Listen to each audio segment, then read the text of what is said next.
wabarakatuh. Perkenalkan, nama saya Nur Aulia, kelas 10 MIPA 4. Pada video kali ini, saya akan mereview sebuah novel yang berjudul Silam, karangan Risa Saraswati yang diterbitkan oleh RDM Publisher pada tahun 2018 dengan jumlah halaman 224 halaman. Novel ini merupakan karangan fiksi yang bergenre misteri, sehingga pembaca merasa penasaran akan kejadian-kejadian yang dialami tokoh. Novel ini juga mampu menguras emosi pembaca. Menceritakan tentang seorang anak yang berumur 13 tahun bernama Baskara yang merasa dunia selalu tidak berpihak kepadanya. Kematian ayahnya bukan menjadi persoalan besar bagi Baskara karena ia terbiasa hidup sendiri tanpa bantuan kedua orang tuanya. Sejak kematian ayahnya, ibunya cepat marah. Tak jarang Baskara dimarahi oleh ibunya karena masalah kecil. Di sekolah, Baskara tidak memiliki satu orang teman pun. Ia sering disiksa dan diejek oleh teman-temannya. Setiap pulang sekolah, Baskara pulang dengan baju yang kotor dan luka lebam di wajahnya. Ibunya pun yang melihatnya pun merasa kesal. Kemudian mengatakan bahwa Baskara sangat nakal dan tidak pernah menganggap ibunya ada. Baskara pun merasa kesal dan jengkel pada ibunya, kemudian melawan ibunya dengan mengatakan bahwa ibunya tidak pernah ada di saat ia membutuhkannya. Ia merasa seperti neraka di sekolah dan di rumah pun tak lebih dari sebuah neraka. Jika ibunya ingin Baskara pergi, maka ia akan pergi dari hidup ibunya dan semua orang, ucap Baskara. Kemudian ibunya pun meneteskan air matanya mendengarkan ucapan Baskara tersebut.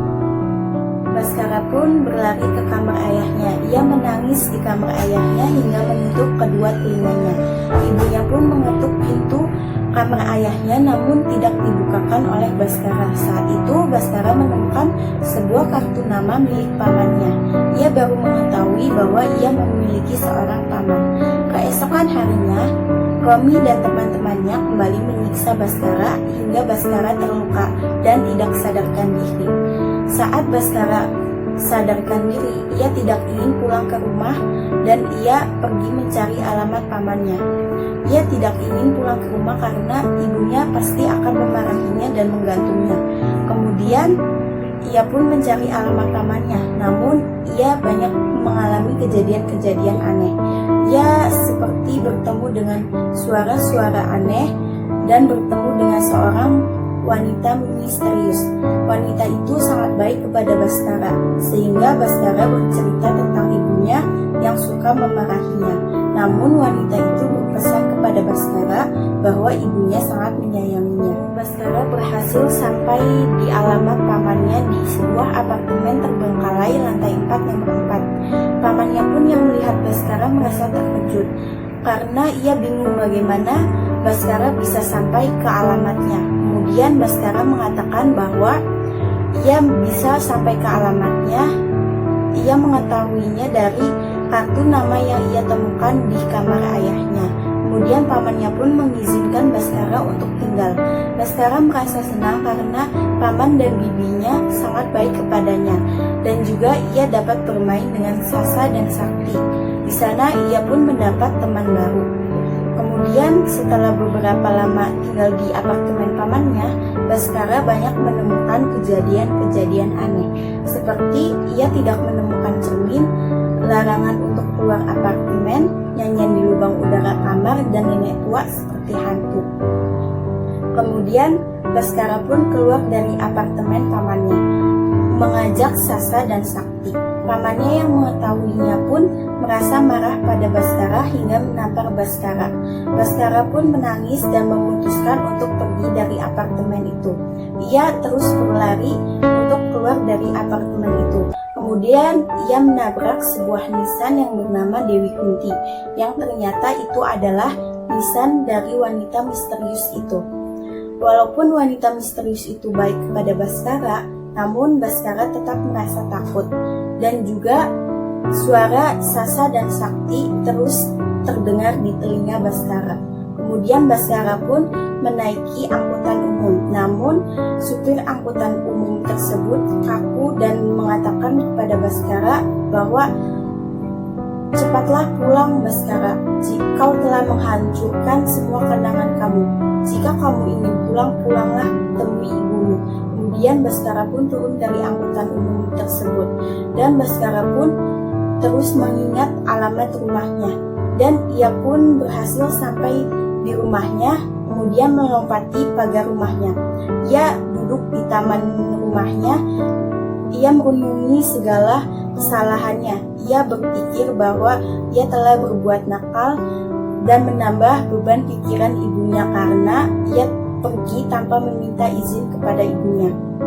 Kemudian suara ibunya sedang mengaji terdengar di telinga Baskara. Baskara pun masuk dan memanggil nama ibunya. Bu, ini Baskara. Namun ibunya tidak mendengarnya. Kemudian Baskara melihat ke cermin.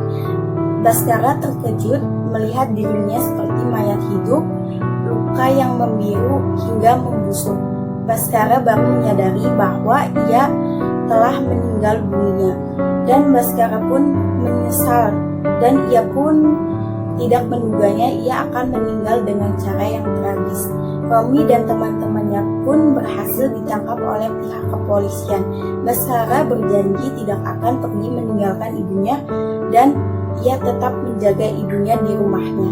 Kelebihan dari novel ini yaitu bisa kita lihat dari covernya yang sangat menarik dan misterius. Ini mampu menarik perhatian pembaca, dan juga terdapat sketsa yang dilukis oleh penulis sehingga pembaca merasa cerita ini nyata, bukan fiksi. Kemudian novel ini banyak mengandung nilai-nilai kehidupan, motivasi hidup, cara kita untuk menghargai seseorang, menghormati orang tua, dan bagaimana cara kita bersyukur menjalani hidup kita. Kekurangan dari novel ini mungkin penggunaan bahasanya yang terlalu baku sehingga cukup sulit dimengerti. Alasan saya membaca novel ini karena novel ini banyak mengandung motivasi hidup dan banyak memotivasi kita untuk menjalani hidup dan mensyukuri hidup. Novel ini juga mengajarkan kita untuk saling menghargai sesama. Novel ini juga cocok dibaca untuk kalangan remaja maupun dewasa. Sekian review novel yang dapat saya sampaikan. Kurang lebihnya mohon maaf. Wassalamualaikum warahmatullahi wabarakatuh.